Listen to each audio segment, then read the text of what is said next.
Hello, stitched together friends. I come to you today with a heavy heart and a slightly different topic than I have brought to this channel before. And, well, that actually has to do with why I decided to call it Stitched Together. My heavy heart is for the lives lost at Michigan State University.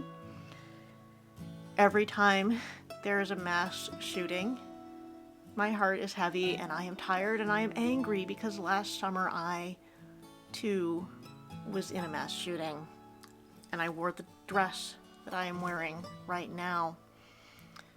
Before I keep going, I should say, if this is something that is a difficult content for you, I hesitate to use the word triggering in relation to gun violence, but if it is something that is upsetting to you, this may not be the video for you. But I'm not going to be graphic. I'm not showing anything unpleasant. So if you can listen, I urge you to, because what I'm saying is so important. I'm tired of this happening in our country, in America. I'm tired and I am angry, and I can't not talk about this anymore. I make this video specifically in honor of and in memory of the 7 people who were killed in Highland Park, Illinois on July 4th at the parade. But I also make it in memory and in honor of those killed in so many other mass shootings in recent days and months. Michigan State, the LGBTQ nightclub shooting in Colorado Springs, the ballroom dance clubs in California, places where people have just been going about their lives, where people went to for safety and community, and they had that shattered. So what can I do? What can I say? Well, I had ice dyed this dress. Ice dyeing is a process where, similar to tie dyeing, you use ice to control where the dye goes. This dress is from the company Wool and I had purchased it last spring intending to ice dye it because it was all one long green tube, which I didn't think was the most flattering on me. So I thought maybe if I added some color it would be better. With ice dyeing, you soak the garment in a mixture of water and vinegar, and then you pile ice on top of it. A lot of ice. I had, I think, an entire freezer bag of ice, like one of those party bags. And then on top of that, you sprinkle your ice dye. And the random patterns of where the dye lands and soaks into the dress is what gives it its finished form. So I did this. I waited, I think, at least a day, maybe longer, for the ice to melt and the dye to go into the fabric. Then I wrapped it up in saran wrap and stuck it in a disposable aluminum pan and put it in the oven and literally baked the dress at a low temperature in order to set the dye. If there's anything funny in this video, it's maybe the fact that I was baking my dress. I think my kids thought I had lost it. And then once it was baked, I let it cool down so as not to, shock the wool with temperature changes. And then I washed it several times and I hung it to dry, and it was ready the morning of July 4th. I think it had just dried that night.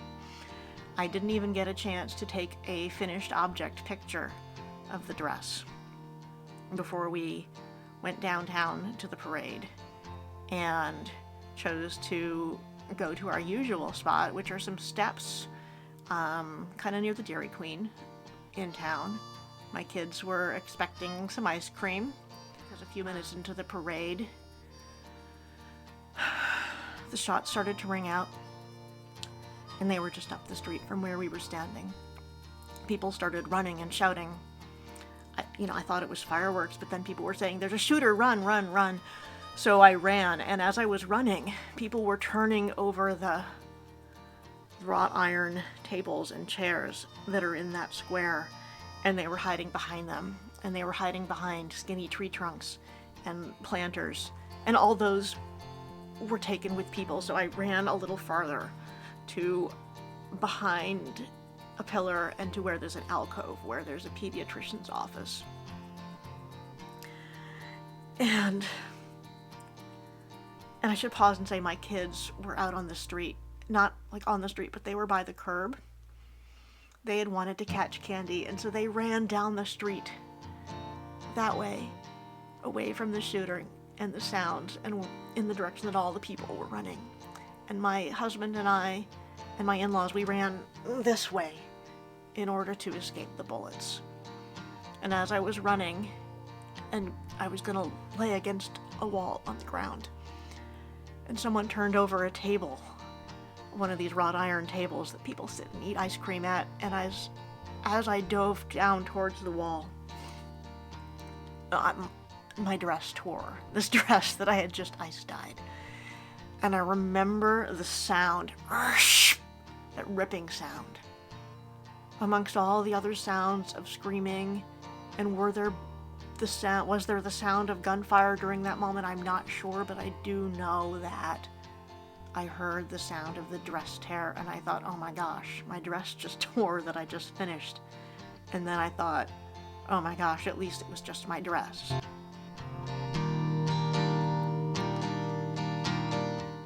When everything calmed down, it was so silent. Everyone I've talked to in the months and weeks since remembers how quiet the square was. I did find my kids. They ran. They were uninjured. The fear of those minutes stays with us. I'm not going to go into detail. I've written about those minutes elsewhere, and I'm going to put a link to that article that I wrote down in the bottom if this is something that you care to read, so that if you have not yet experienced one of these events, it's pretty raw.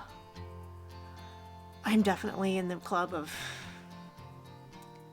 if you haven't yet experienced one, it's not really a matter of if, it's a matter of when.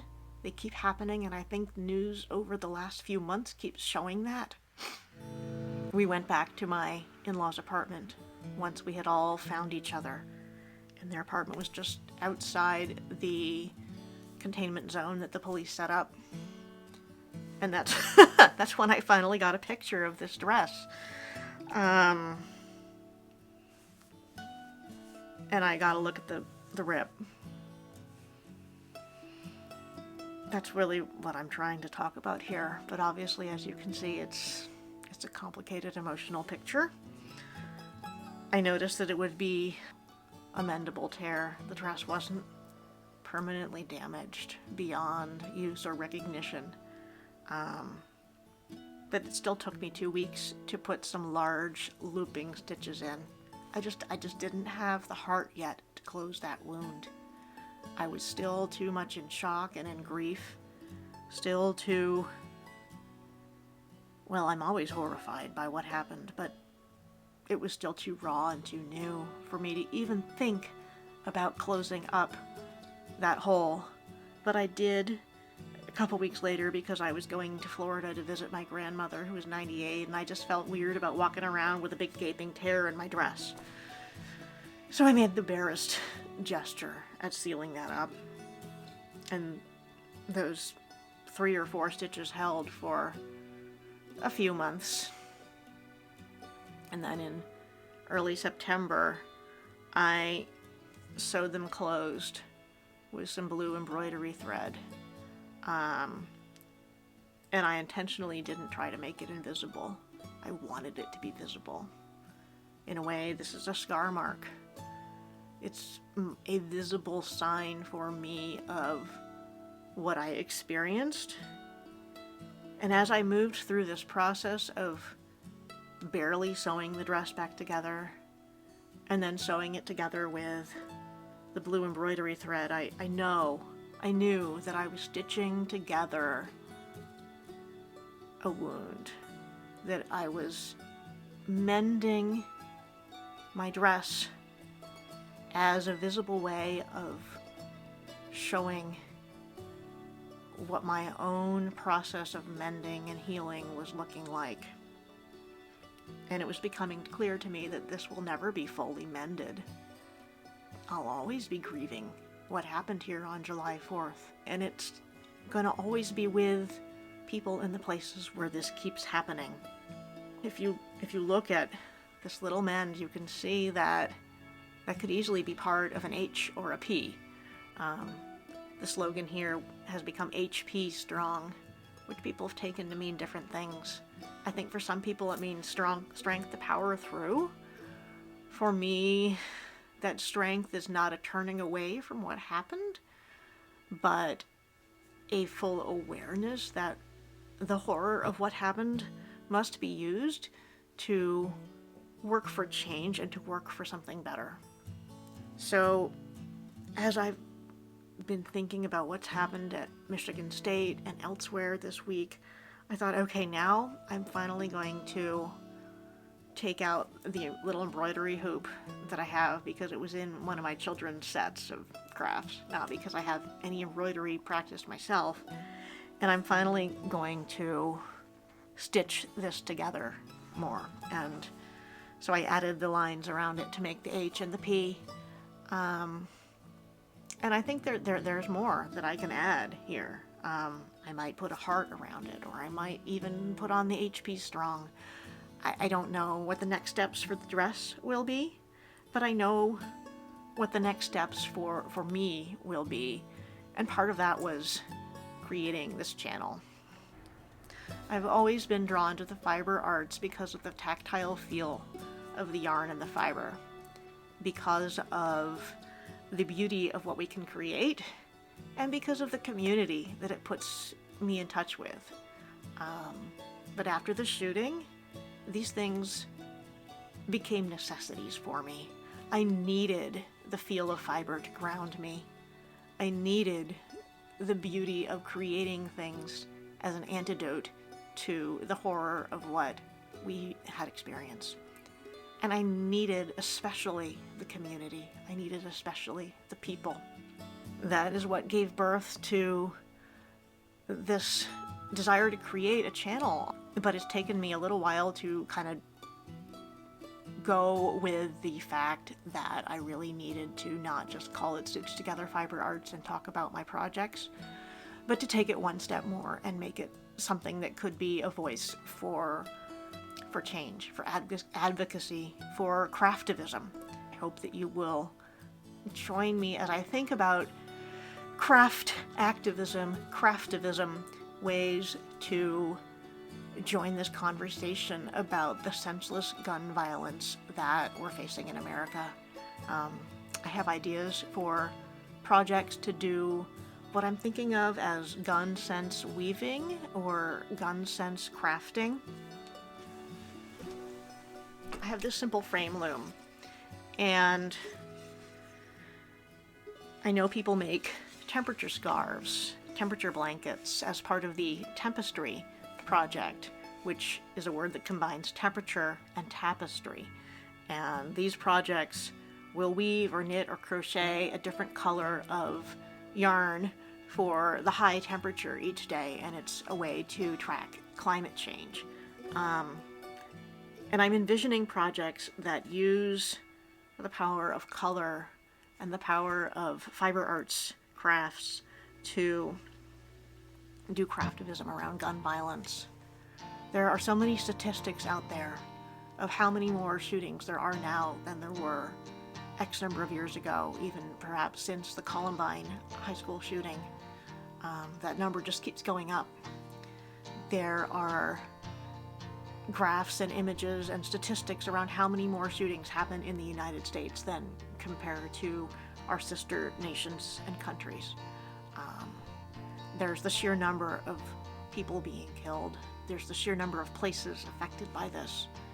And I think that we can do something about that. I think that we can use the visual of yarn and fiber to make something of that. So I hope that as I go forward with this idea for gun sense, for me it's going to be weaving, this idea for gun sense weaving or knitting or crocheting, that you'll follow along. I'm going to be using those hashtags, gunsenseweaving, gunsensecrafting. If there's a better way to phrase that that's similar to tempestry, I haven't come up with it yet, but maybe that will come into being. I hope that here in Highland Park that my fiber friends will think about this with me and think about that we here locally can use the fiber arts to keep our community strong, to participate in our own local healing, even as we're thinking about ways to affect change and to help create a better world in other places as well. Because I'm tired and I'm angry and I don't want this to happen to anybody else. And if there's something that I can do as a fiber arts person, then I want to do it. And I want people to do it with me. And if we all stitch together and stick together, then there can be a little bit more good in this world, a little more beauty, a little more groundedness, a little bit more connection. And that cannot help but be a good thing. So, in honor of those who have been killed, in honor of those who have been injured, and whose lives have been permanently changed by this kind of horror, let's stitch together. Let's do this. I'm Emily, and thank you.